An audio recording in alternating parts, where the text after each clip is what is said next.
Walang mararating ang tama. Dapat ganitong kaaga. Umaarangkada na. Hatid ang pinakabago, pinaka-latest, mga flash reports, mga breaking news. Ngayon lang nangyari at kasalukuyan nangyayari. Halabango na. Arangkada Balita. Live na live sa DWIZ News Nationwide, DWIZ News TV at Aliw Channel 23. Naka-live din sa lahat ng DWIZ Digital Channels. Nakakahiya kapag di mo alam ang latest, di ba? Kaya makibalita na sa Arangkada Balita.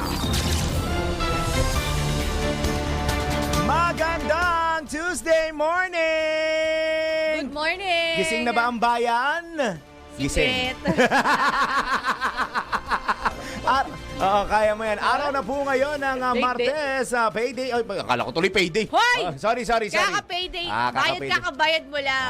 May hinihintay pa akong isang payday pa eh. Wow! Yabang, Hintay-hintay sana lang. all. Patience is the virtue. Araw ng Martes sa 18 sa buwan ng Marso 2025. Suma sa inyo at... Sumasa inyo rin. ang Arangkada Balita sa DWIZ at Aliw Channel 23 hanggang 6 in the morning. Kaming apat inyong kasama, Daryl Justin. Main Barato. Virginal Anton! Arangkada Balita. Ready ka na bang makichismis? Ready ka na bang malaman kung ano ang latest? Mga malalaki, mga pinag-uusapang mga balita. Arangkada Balita. Headlines. Sasabihin ko na sana. Ito na! Sa ulo. Sa ulo. Isinin mo nga muna si Papa Wenner. Ikaw pa pamilya ka dyan, ha? Talaga, ha? Karutin na naman kita yung sakit. Uy! Headlines muna, headlines. O, ito. Oo, Ito, butik na ako hindi umabot kasi akala ko malilate ako. ganun ah.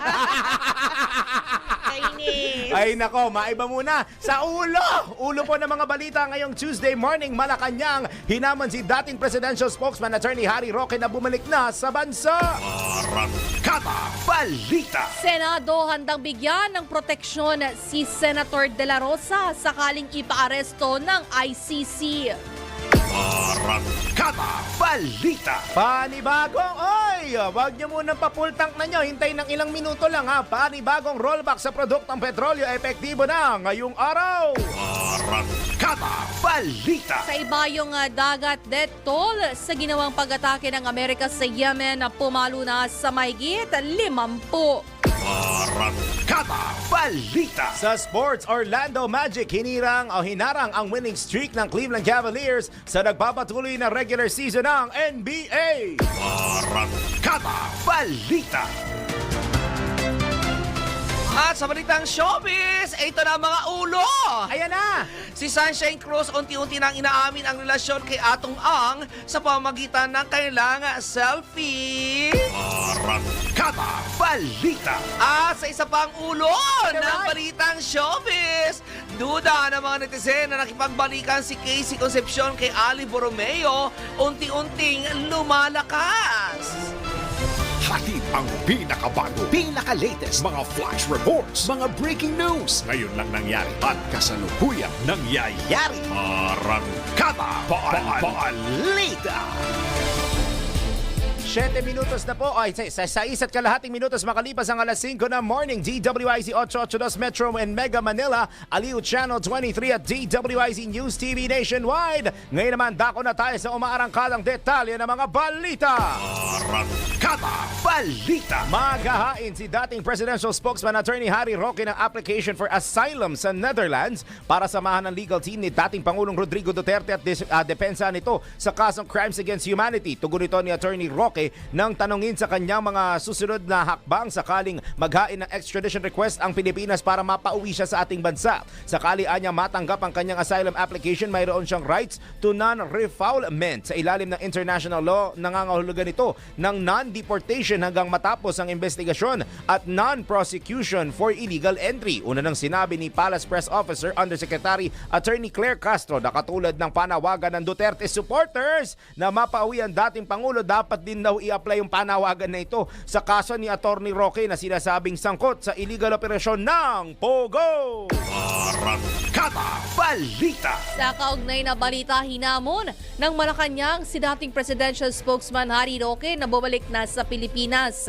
matapos ang pagsulpot nito sa The Hague, Netherlands habang may arrest order sa House Quad Committee. Ayon kay Palace Press Officer Undersecretary Claire Castro, kung marami ang nananawagan ng Bring Home FPRRD, mas magandang isigaw din ang Bring Home Roque para humarap ito sa Kamara. Matatandaang nahaharap si Atty. Roque sa non-bailable trafficking charge at may arrest order mula sa House of Representatives na hindi pa naipatutupad dahil sa kanyang pagtatago. Nitong nakaraang linggo lamang nang magkasamang dumating sina Roque at Vice President Sara Duterte sa ICC o ICC Detention Center bago ang pre-trial ni dating Pangulong Rodrigo Duterte.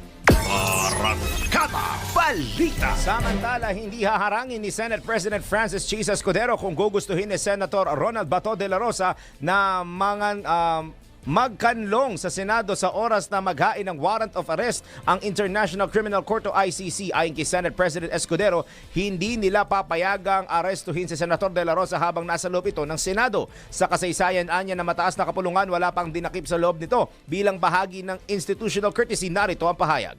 Naging pasa ng Senado ay ito. Hindi nakabase sa batas, pero nakabase sa tinatawag na institutional courtesy. Hindi papayagan ng Senadong arestuhin ang sinumang miyembro niya sa loob ng Senado, lalo na kung merong sesyon. Ang pinakamatagal na namalagi dito sa Senado ay si Senator Trillanes, na namalagi dito ng humigit kumulang 25 araw. Ayan po, sa kabila nito, sinabi ng leader ng Senado na hindi nila kukupkupin ng habang panahon ng senador, kundi bibigyan lamang ng sapat na panahon para magawa o ma-avail lahat ng legal remedy. Afford him every opportunity to avail of legal remedies that he is entitled to. Sa katunayan, ginawa na niya.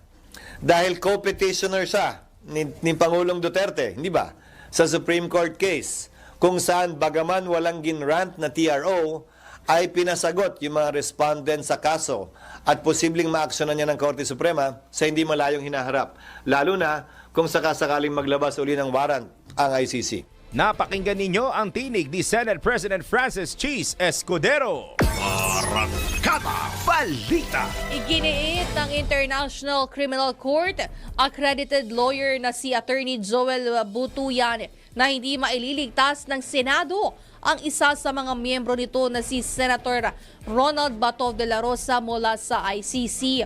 Sa katunayan, dapat anyang isuko ng mataas na kapulungan ng Kongreso ang dating hepe ng Philippine National Police sa oras na dumating ang warrant laban dito. Binigyang diin pa ni Attorney Butuyan na mayroong batas kung saan nakasaad na kapag nasa recess ang Senado ay wala itong responsibilidad at kakayanan na pigilan ang pag-aresto rito. Nabatid na sinabi mismo ni Senate President Francis Chis Escudero na maaaring magtago si Senador de la Rosa sa Senado sa oras na dumating na ang arrest warrant laban dito. Arangkada Balita. So ang labanan na lang ba ngayon ay hide and seek? Oo, kukup-kupin.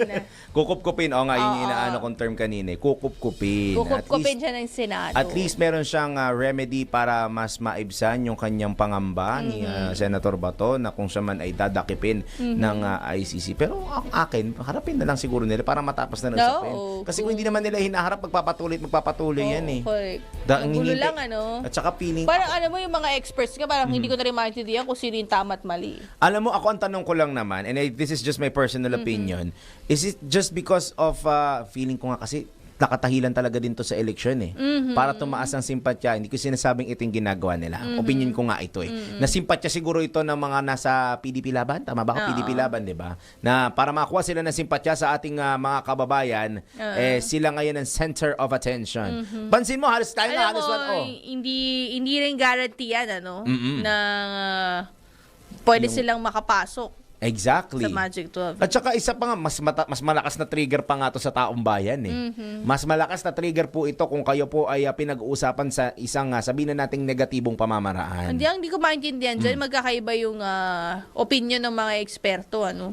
Yung parang ang daming loophole ng batas. Kasi nga, we're not naman daw, hindi naman daw tayo kailangan tumalima sa ICC.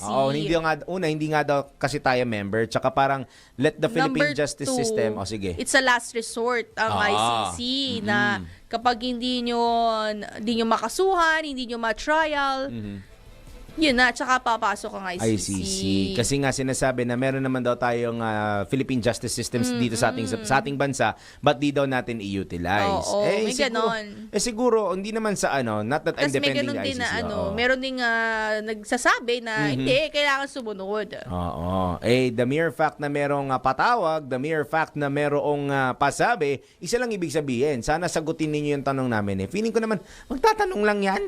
Ako lang naman magtatanong, tapos saka, I don't know kasi yung process between the ICC kung anong gagawin nila, pero may mga detention and things of that nature. Pero let the system roll itself, takes its stage. Kasi andyan Kung hindi ninyo hahayaan, kung mapatunayan na wala, then it's a win for you guys, di ba?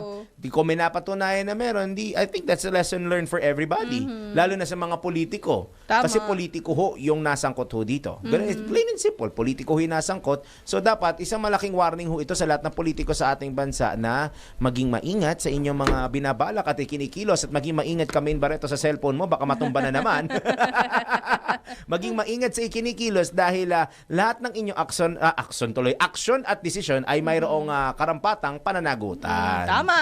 Yun. Yan po ang patama quote for the day. Ay, ako ba? Hindi ba? Hindi, ano lang yun, saloobin.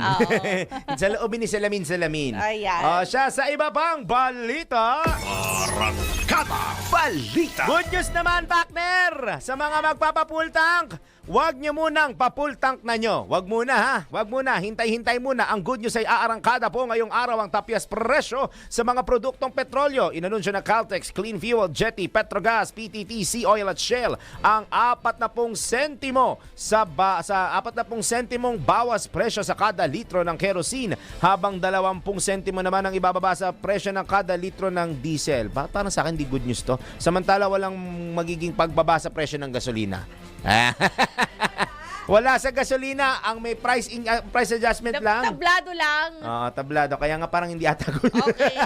Moving on. Ulitin natin 40 centavos po sa kada presyo ng kerosene at 20 centavos naman sa kada litro ng diesel. Epektibo mamayang 6 in the morning ang pagbaba sa presyo ng crudo maliban sa clean fuel na magsisimula mamayang alas 8:01 ng umaga. Isa sa sinasabing dahilan ng price adjustment ang inaasahang pagdagdag ng Organization of the Petroleum Exporting Countries o OPEC ng supply, habang nananatili namang mahina ang demand ng langis. Arangkada Balita. Itinuturong dahilan naman ng United Filipino Consumers and Commuters ang smuggling, kaya't hindi nararamdaman ng publiko ang pagbaba ng presyo ng produktong petrolyo. Ayon kay UFCC President RJ Javeliana, kailangan na ng interbensyon ng pamahalaan sa nasabing problema ng mga Pilipino. Bukod kasi sa ipinapatong na presyo tuwing ibinabiyahe ang produkto, mayroon ding mga polisiya na hindi ipinatutupad para sa proteksyon ng mga consumer. Ipinunto rito ni Javeliana ang iba't ibang uri ng buwis o tax na nagpapataas sa presyo ng petrolyo. Matatanda ang dalawang magkasunod na linggo, nagkaroon ng rollback sa nasabing produkto. Arangkada Balita. 16 minutos makalipas ang alas 5 ng morning, Arangkada Balita pa rin po ito sa DWIZ. Official nang sinimulan ng Philinvest Land Incorporated ang construction ng latest addition sa Futura Monte Building B. Ginawa ang groundbreaking sa kahabaan ng Roas Avenue sa Barangay Triangulo, Naga City na dinalohan ng FLI executives, sellers at local government units. Sa pagtatayo ng kanilang ikalawang gusali, nagbubukas ang Futura Monte ng mas marami pang pinto para sa mga Nagahenyo na makamit ang kanilang pangarap na modern city home. Dinisenyo ang mga ito para sa komportabling pamumuhay ng mga residente kung saan 60% ng property ay inilaan sa open spaces at refreshing amenities. Bukod sa Futura Monte Clubhouse na best place para sa mga mahalagang life events, mayroon din itong game room para sa full-time entertainment at fitness gym para mapanatili naman ang active lifestyle. Dahil malapit ito sa iba pang essential establishment, talaga namang Futura Monte ang ideal place para sa mga gusto nang mag-settle down, i-pursue ang kanilang passion sa buhay at magsimula ng sariling pamilya. Arangkada Balita. Putra, baka naman. Aha. Nangangarap. Willing ka daw, Naga? Naga, okay na to. Lupa Doon ka ko kaila Miss Ling. Kila Ayan. Miss Ling, no? Good Ayan. morning dyan! Samantala, nagbabala si San Miguel Corporation CEO Ramon Ang sa publiko laban sa mga peking news article at deepfake video na pinagmumukhang nag-endorso siya ng isang investment opportunity. Ayon kay Ang, ginagamit ng scammers ang isa sa kanyang mga lumang interview para linlangin ang publiko na makakapagbigay ng $1,000 o katumbas ng 175,000 pesos na kita kada linggo ang nasabing investment opportunity. Git ng business tycoon, isa itong scam at hindi siya nag-endorso o mag-e-endorso ng anumang online opportunity. Pinapaalalahanan rin ni Ang ang publiko na huwag makipag-ugnayan sa sinumang magpapakilalang taga-SMC ng walang proper verification. Gayun din sa mga kahina-hinalang social media post, messages o pages at pagbabahagi ng personal na impormasyon via online. Arangkada Balita. 19 na sandali makalipas ang alas 5 ng morning, pinabulaanan ng Malacanang na hindi natutugunan ang pangangailangang medikal ni dating Pangulong Rodrigo Duterte habang nakakulong ito sa ICC Detention Center sa The Hague, Netherlands. Kasunod ito ng pahayag ni Senator Christopher Bongo na tila hindi na ibibigay ang mga gamot ng dating Pangulo dahil nakitaan niya sa first appearance nito sa pre-trial chamber ng ICC na nanghihina ang dating Pangulo. Ayon kay Palace Press Officer Undersecretary Claire Castro, opinyon lamang ito ng senador na hindi rin naman mismo kasama ng dating Pangulo. Mismo mga doktor na anya ng ICC ang nagpatunay na mentally aware at mentally fit ang dating presidente habang mayroon ding nakatalagang doktor na nagbabantay sa kalusugan nito. Arangkada Balita. Binunyag ni dating presidential spokesman Attorney Harry Roque na dinala sa clinic ng detention facility ng ICC sa The Hague si dating Pangulong Rodrigo Duterte. Ito'y upang ma-monitor ang kondisyon ng dating Pangulo dahil sinasabing nagkulang ang gamot nito. Ayon kay Attorney Roque, naipadala na ang mga gamot ni dating Pangulong Duterte sa The Hague, subalit hindi ito ibinahagi ang kalagayan ng dating Pangulo. Git pa ng abogado na substitute medicine lang ang ibinigay sa dating Pangulo kahit na alam na ng mga doktor doon ng gamot na ito, kung kaya't nagpadala na sila ng tunay na gamot na may kasamang sulat at prescription. Arangkada Balita. 20 minutos na makalipas ang alas 5 ng morning, Sunshine Cruz unti-unti nang inaamin ng relasyon kay Atong Ang sa pamamagitan ng kanilang selfie. Ready na ba kayo? Kasi ready na ang aming Diamond Recording Showbiz reporter at Mr. and Miss Fiestas Pilipinas na si Virginal Anton. Ready ka na bang makichismis? Ready ka na bang malaman kung ano ang latest sa Arangkada Balita Showbiz Spotted? Ang introng yan ay hindi binayaran. Ito na! Ano ba yung dala mo? Ikapinihaya. Ninakaw ko. May nawawalang kape. Oo, may nawawalang kape. Mag-aanap yan doon sa New Center. But anyway, nako. Ito na nga, nako, for the first time, ay nag-post itong si Sunshine Cruz ng isang selfie nilang dalawa nitong si Atong Ang. Oo, tila pagkumpirma na nga ito. Ito ang first time na kinumpirma na nitong si Sunshine ang kanilang relasyon na dalawa. Ang selfie ay makikita sa loob ng isang airplane. Plane ba, no? chopper? Parang plane. Chopper. Chopper, oo, chopper. Oh, chopper, Yeah. tama, chopper. They can afford. Oo. Yeah. It's still a plane. It's not a bird. It's not a bird. Oy, may It's not a nagtatype. plane. Basahin mo muna. May tinatype ko. Ayan, Ayan, may ayan. tinatype. Ayan, Ayan. oh. Ayan, kape daw po ni Ate Haya. Hulaan nyo. Hulaan nyo. Nasaan? Ayan. Yeah, ha, hindi, excuse me ha. Oh. Oo, nasa akin ang kape at hindi ko pinagpaalam to. Oh. Nakapamera. Loud and proud. proud pa. But anyway, ito ang first time na nag-post itong si Sunshine Cruz ng kanilang picture na dalawa nitong si Atong Ang mula nang maglabasan ang kanilang mga screenshot, screenshot ng kanilang video noong naumpisa ito parang December 17. Oo, tapos Oo. nasasabungan ba? Tama ba? Yes, nasa sabungan kung saan binigyan ng smack sa lips Aha. Wow. nitong si Atong Ang, itong si Sunshine Cruz na very, very, very, very blooming ngayon. Super ganda. Fresh and fresh, oh. Yes, halatang halatang in love. Oo. Ganun ang in love na babae, di ba? Yep.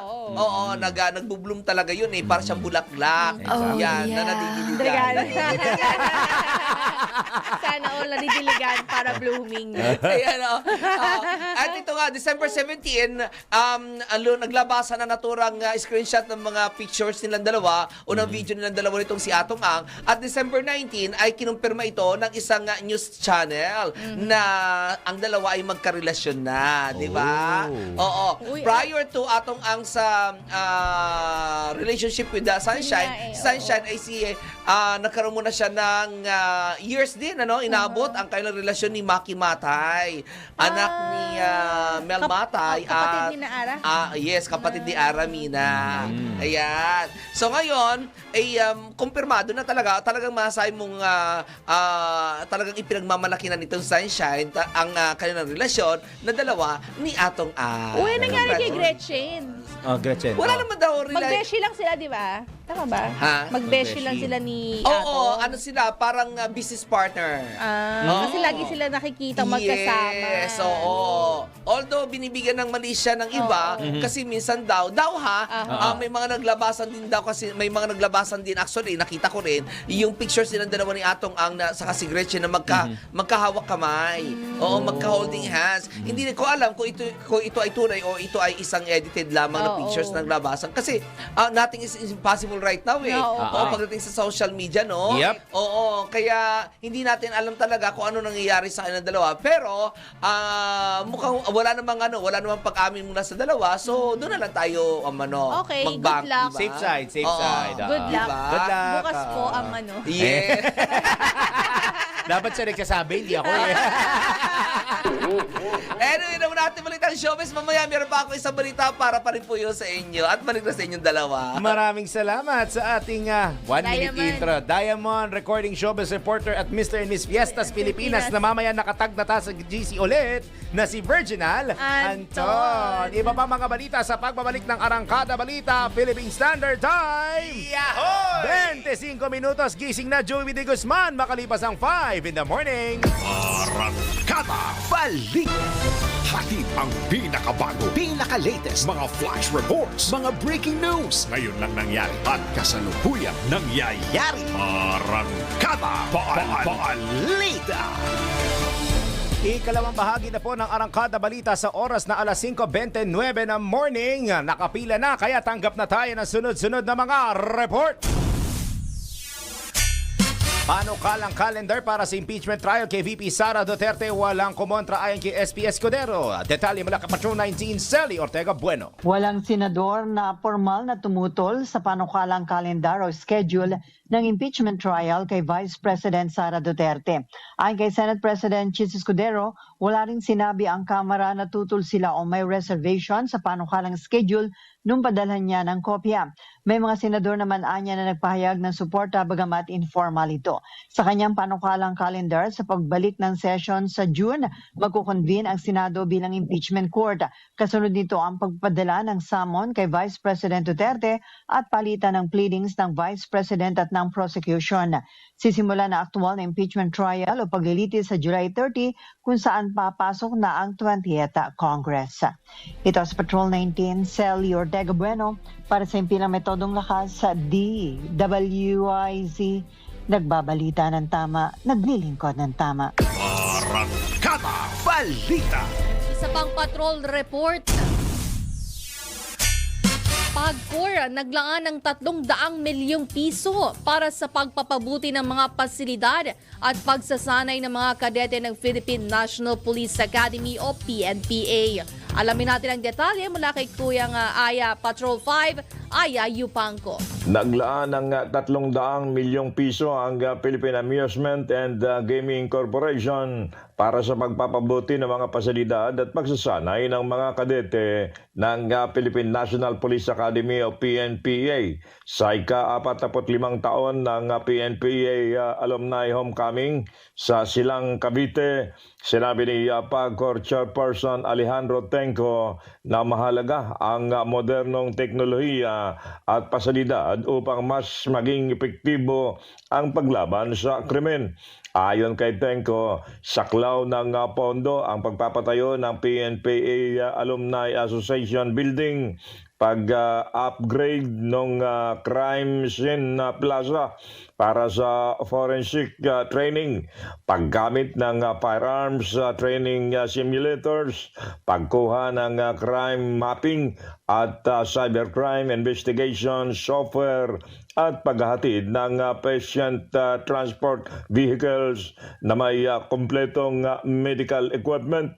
Samantala, itinurnover din ng PAGCOR chairman ang mahigit 2.2 million na cheque sa PNPA Alumni Association para sa pagbili ng bagong service vehicles at 100 tablets para sa pag-aaral ng mga kadete. Ito si Patrol number 5. Ay ipang komparasyon kilometro ng lakas.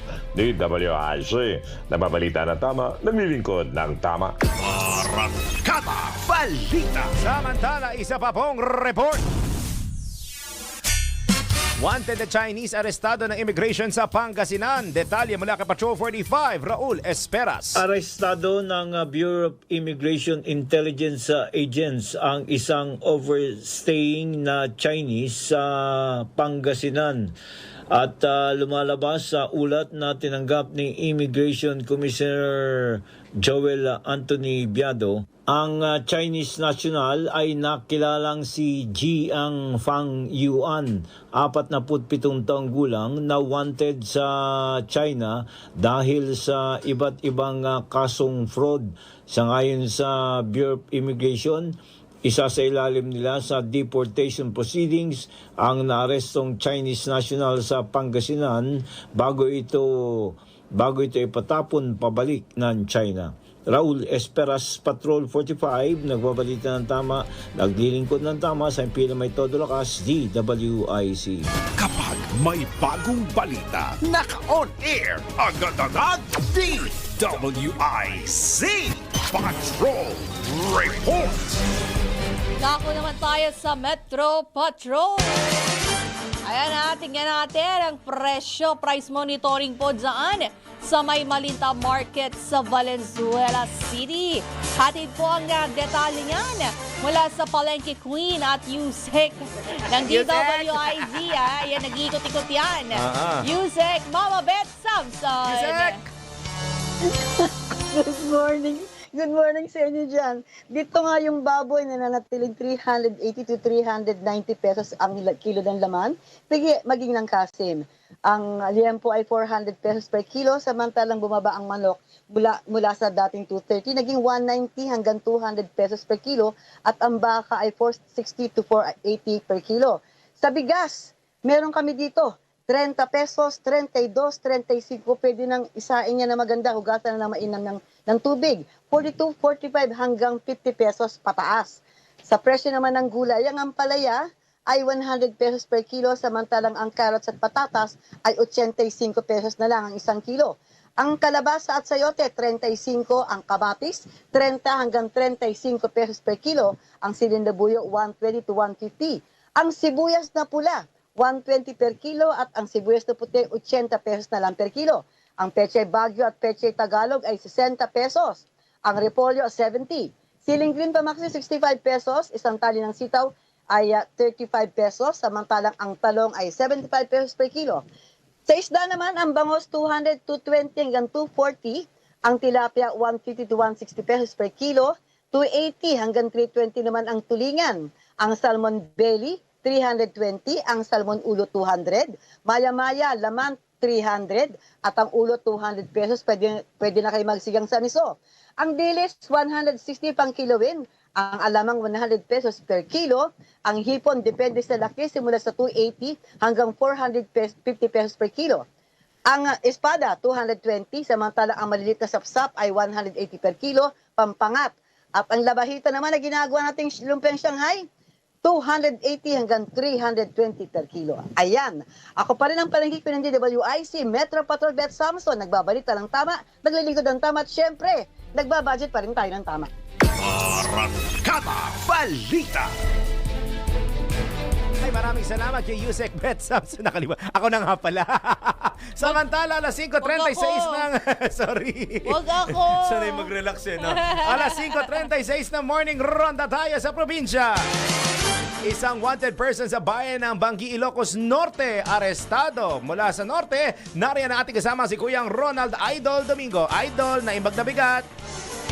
Naipagkata, matagumpay na aresto ang isang babae at sa kanyang kaso na pagnanakaw. Ang suspect ay nilala si Holy May Ravelo, 47 years old, ng Barangay Sulbec sa bayan ng Pasukin, Ilocos Norte. Pero naaresto ito sa bayan ng Bangi, Ilocos Norte. Ang suspect ay naaresto sa pamagitan ng warrant of arrest na inisyo ni Presiding Judge Charles Javier Calatini ng RTP Brat 19 sa bayan ng Bangi, Ilocos Norte. Narinagwandahan ng 40,000 pesos para sa kanyang pansamantalang kalayaan. Ito ang Ronda Patrol, Ronald Idol Domingo, nag-uulat pa simpilang may tulong lakas, DWIC, nagbabalita ng tama, naglilingkod ng tama. Arangkada Balita. Isa pang Ronda Report. 2 sabungero pinagbabarela sa loob ng sabungan. Ayun, patay. Alamin natin ang detalye mula kay Kuyang Arman Cambe. 2 ang dead on the spot sa naganap na pamamaril kahapon sa loob ng Agoncillo Cockpit Arena sa barangay Bagong Silang, Agoncillo, Batangas. Kinilala ang mga biktima na sina Jordan Aquino at Jello Daño, kapwa mga residente na nasabing bayan. Base sa investigasyon, unang nagkaroon ng pag-aaway si Aquino at hindi pa nakilalang suspect, subalit agad umanong naawat ang suntukan ng dalawa na mga kapwa sa bungero. Ngunit lingid sa kaalaman ni Aquino, sinundan umano ito ng suspect sa loob ng sabungan at doon pinagbabaril. Sa kasamang palad, tinamaan ng ligaw na bala si Daño sa dibdib, nagad din itong ikinamatay. Mabilis naman nakatakas ang suspect na siya ngayon pinaghahanap ng kapulisan. Arman Cambe mula Calabarzon, nag-ulat para simpila may todong lakas. DWIC nagbabalita ng tama, naglilingkod ng tama. Arangkada Balita. Tuloy-tuloy ang ating pagronda sa probinsya. Libreng veterinaryong medikal sa mga alagang hayop gaganapin sa lungsod ng Lawag. Nagbabalik si Kuyang Ronald Idol Domingo. Itinayat si Dr. Rosman Talikutin, pinuno ng City Veterinary Office ng Lawag, na isang libreng veterinaryong medikal na misyon ang gaganapin sa multipurpose halls na nasabing lungsod.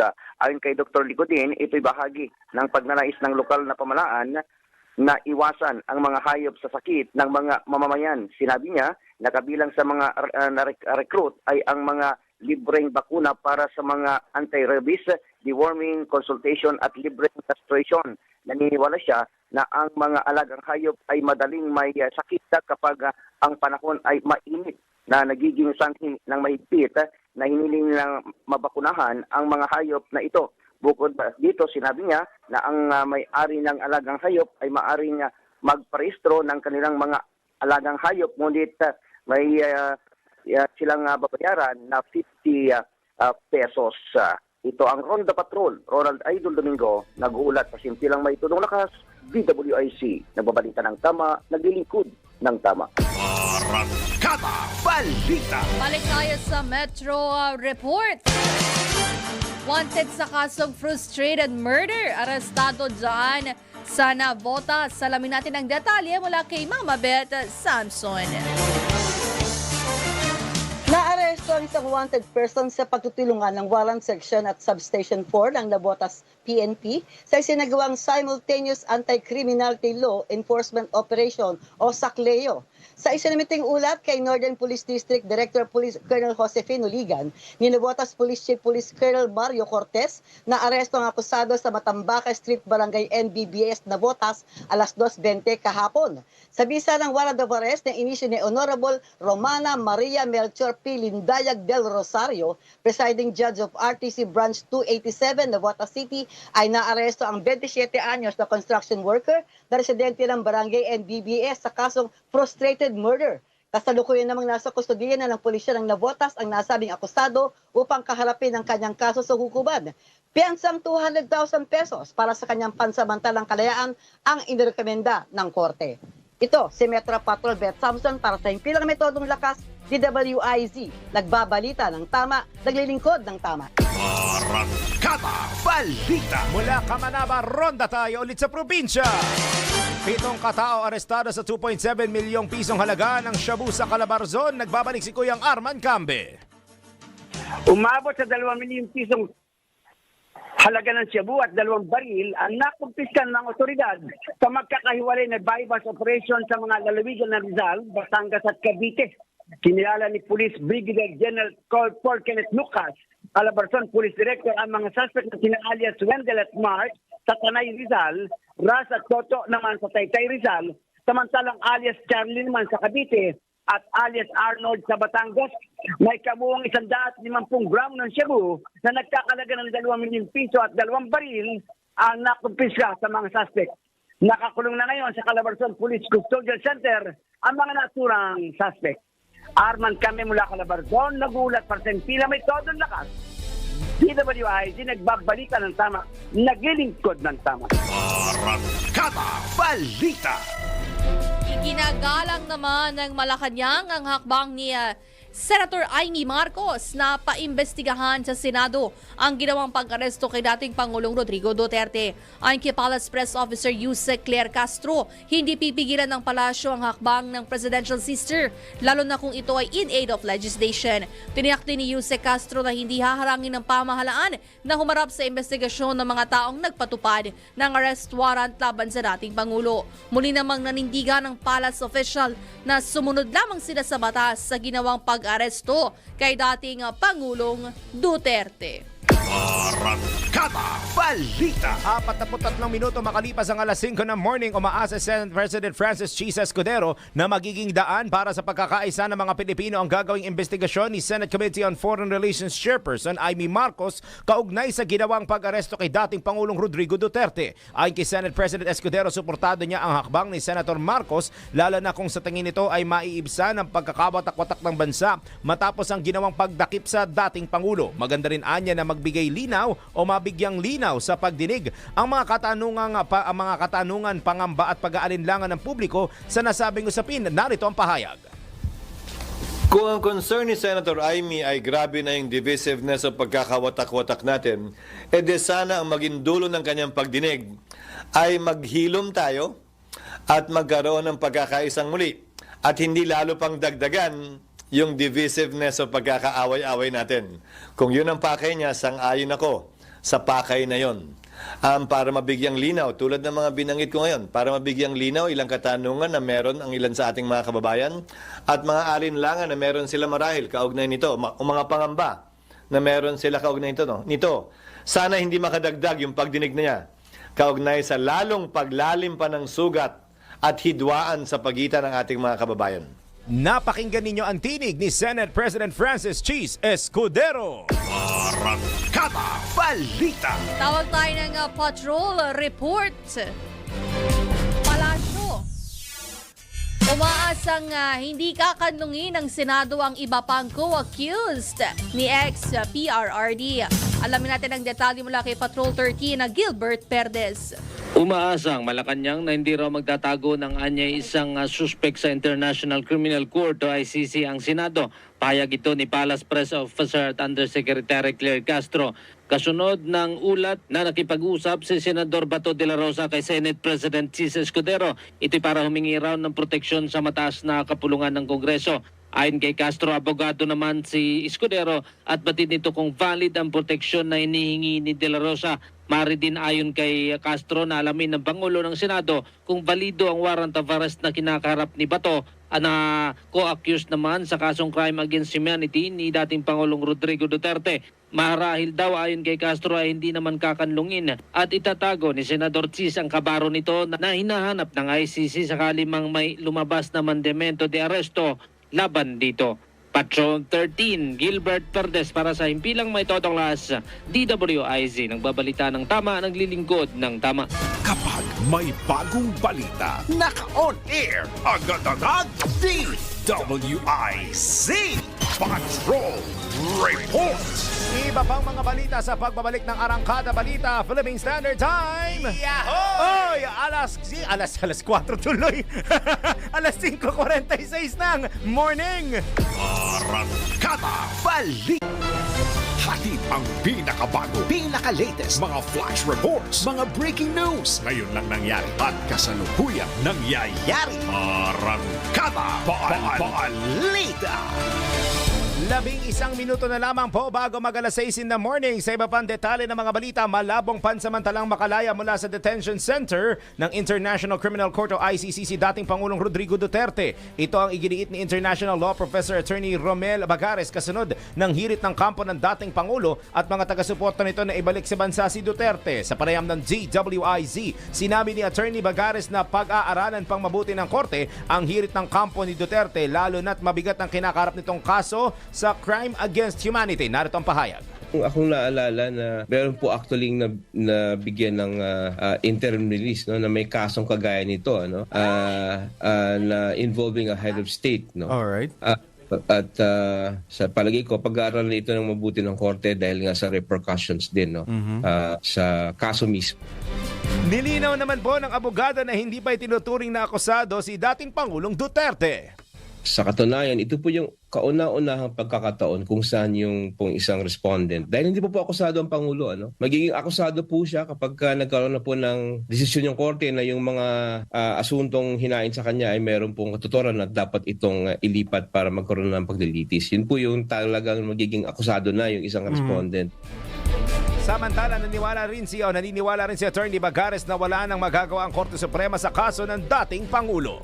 Doon din ko focus sa Pimentel vs. Cayetano, kaya din naging moot and academic yung main question doon, yung kung tama ba yung ginawa ng Pangulo. Dahil nga po sa nagkaroon po ng effectivity withdrawal, so sabi ng Supreme Court, hindi na namin pwedeng bawiin yung ginawa ng rules ng ICC na pagdating sa pagkatapos ng isang taon ay effective yung withdrawal. Wala na kami magagawa dyan. At sa palagay ko, yun din yung sasabihin ng Korte Suprema dito sa kasong nakahain sa kanila na-file po ng kampo po ng dating Pangulo.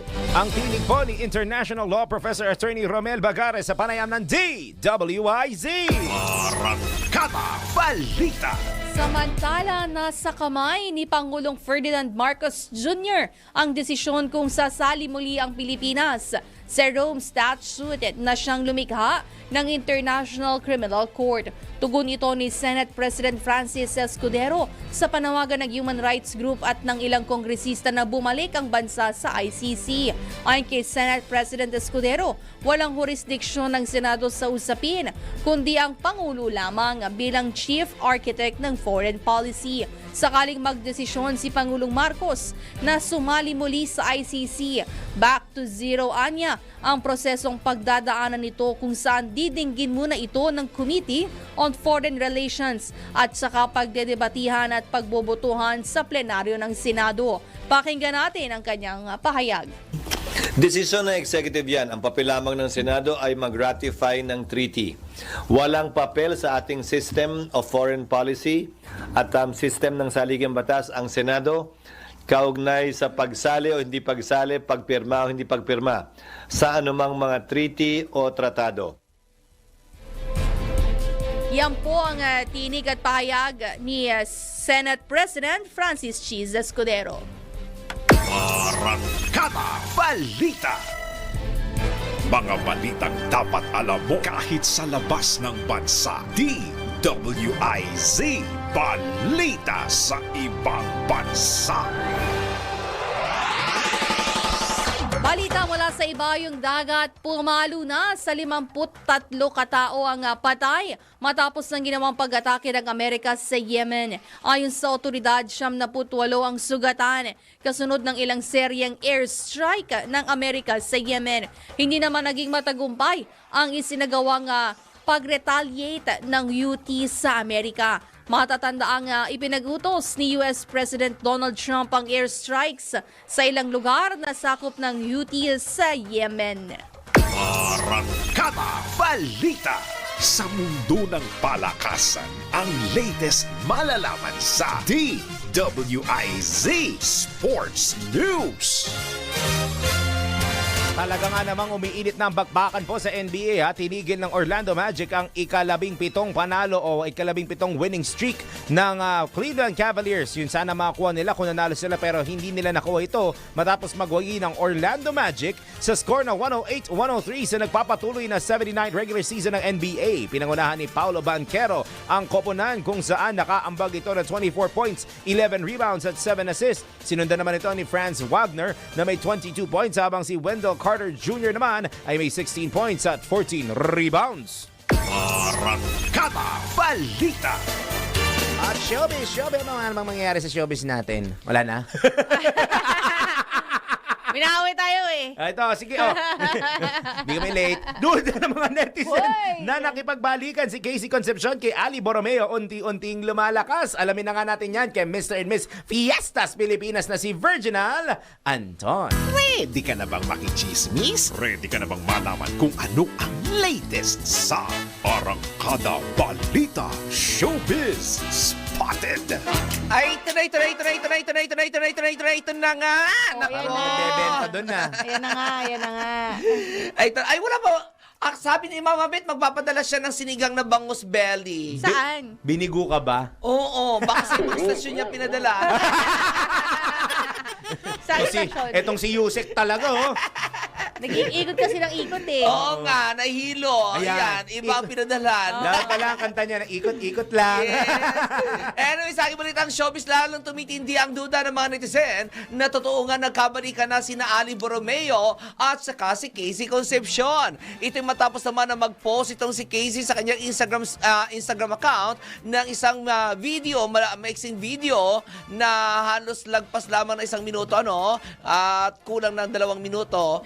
Siyempre. So between 1 to 2 minutes ba yung sinasabi mo? Good morning, ha? 1 minuto. Uy, huwag kayo mag-joke, baka kayo umiinom ng tubig, mabuga niya, iniinom niya. Ayan. Hindi na naintindihan yung joke kung may pang-intelligent yun eh. Anyway, ito na nga matapos na mag-post nga ito si Casey Concepcion sa kanyang Instagram account ng video kung saan makikita silang dalawa nitong si Ali Borromeo sa isang wedding o sa kasal. Sa nasabing video, makikita ang dalawa na nasa reception. Ayan. Una muna, makikita muna si Ali, parang collage ito, makikita muna si Ali na naglalakad kasama ng, kasi isa ito sa isa entourage. Okay. Dahil kasama ito sa isa sa mga groomsmen ito. Oo. Sa isa pang bahagi ng video, makikita naman na nagkaroon ng selfie itong si Casey kasama si Ali at saka yung meron pang isa si Anton Del Rosario na kasama nito doon sa Ascals. Oo, at saka isa pang bisita doon sa nasabing kasalan. Okay. Oo, sa isa pang bahagi ulit ng video, makikita naman na kinunan itong si Casey ng video, ng pictures rather, itong si Ali at saka si Anton na nag-aagawan sa kanyang pagkain. Dahil dito kung kaya lumakas lalo ang issue o ang duda na talaga nagkabalikan na nga ang dalawa. Baka naman besh, Oo, pero prior to this ang dami ng sighting sa kanilang dalawa. Marami na nakita pa itong nag-post pa itong si Casey ng picture na nandun siya sa training mismo nitong si Ali kasama ang kanyang kapatid. Okay. Oo. At ayon sa kanyang caption lamang doon sa nasabing picture ay invited. Nakalagay doon, invited. One word lang. One word Aba, lang. ang hilig sa mga patisser nitong mga di, to, ha? Di ba? Oo. Nung matanong naman itong si Sharon Cuneta noong nakaraang taon kung nagkabalikan na ba si Ali at saka si Casey, ang ayon sa kanya, meron siyang alam pero wala raw siya sa posisyon para magsalita tungkol sa naman. nasabing issue. Yep. Tanungin na lamang daw itong si Casey kasi nasa tamang edad na rin naman daw ito. And feeling niya raw, willing naman si Casey na pag-usapan ang gustong malaman ng publiko. It's always good if it's straight from the source. Yes! Yun nga, oo. tama naman. Correct Si Casey yun. ay nasa tamang... More than mature enough na. Yes, Diyos ko. oo, more than 30 years old na siya eh. Yes. Oo, kaya ano talaga. At saka, marrying age na talaga siya. Oo. O akala ko silang dalawa na nung isang foreigner eh. Ay, talaga ba? Oo, ay hindi lang nagkatuluyan. Ay, walang anong nangyari sa anong dalawa. Napunta yung foreigner sa'yo? Ha? Napunta yung Oo, foreigner ay, sa'yo? kinuha mo ata. Hindi, no. Excuse me. Ayoko sa AFAM. Winner ang gusto. Si Winner, si Papa Winner Oo, talaga mga gusto. Pinoy, Engineer mga ang Pinoy gusto. na ano, mga tulad ni Papa Winner. Ayan, Oo, yung mga nabubugbog ng bakla. Hoy! Bulat ako to, oy! Hoy! I-flip mo nga! Time live yan eh, no? Anyway, na mula ang balita ng show. Kaya mo yan. Sige, ano? Baka magpapay ka tayo ng isang linggo! Dinamay pa tayong dalawa nito. Ay, hindi. May dahilan din pala. Damay-damay na to. Balik na sa inyo dalawa. Maraming salamat Sana sa'yo. nga bumalik pa! Pagpatak ng alauna at di mo marinig si Maine Barreto. Wala na! Salamat, Anton. Yan na po ang kalipunan ng mga balita. Ano ba namang maga to? Good morning sa Arangkada Balita. Kaming apat po inyo nakasama, Daryl Justin. Main Barreto! Girl, sila lang to. Nagbabalita ng tama. Naglilingkod ng tama. Ang tabayanan, Pasada Balita kasama si Drew Nasino at Joel Pereño. Good morning. Walang mararating ang tama dapat ganitong kaaga. Umaarangkada na! Hatid ang pinakabago, pinaka-latest, mga flash reports, mga breaking news. Ngayon lang nangyari at kasalukuyan nangyayari. Halabango na! Arangkada Balita! Live na live sa DWIZ News Nationwide, DWIZ News TV at Aliw Channel 23. Nakalive din sa lahat ng DWIZ digital channels. Nakakahiya kapag di mo alam ang latest, di ba? Kaya makibalita na sa Arangkada Balita.